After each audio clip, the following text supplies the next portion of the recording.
Goldstein. I am 92 years old. This violin is the last piece of my childhood that still exists.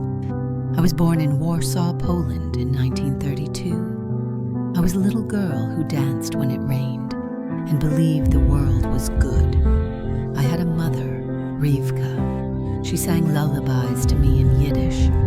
I had a father, Moshe. He taught me how to read, and a little brother, David. He was only 6. In 1942, when I was 10, the soldiers came. They took my family, put us on a train. When it stopped, we were in Auschwitz. My mother and brother were taken from me. They walked one way, I walked the other. I never saw them again.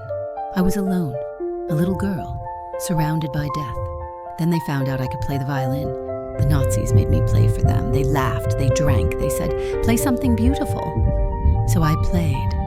While people marched to their deaths, I played.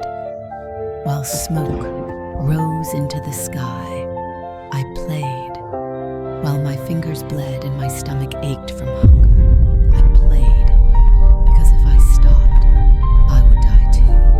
For years after the war, I couldn't touch this violin. Its sound haunted me. I woke at night hearing the same notes, the ones I played as people screamed. It wasn't music, it was a ghost. But one day, my granddaughter found it in the attic. She brought it to me and said, "Bubby, play for me." And I realized something. This violin was never meant to belong to evil men. Music doesn't belong to those who destroy. It belongs to those who remember, to those who love, to those who survive. So tonight, I do not play because I'm forced to. I do not play for men who laughed while my people suffered. I play for my mother, who sang to me. I play for my father, who taught me how to read. I play for my brother, who never had the chance to grow up. I play so that they are never forgotten. Good luck.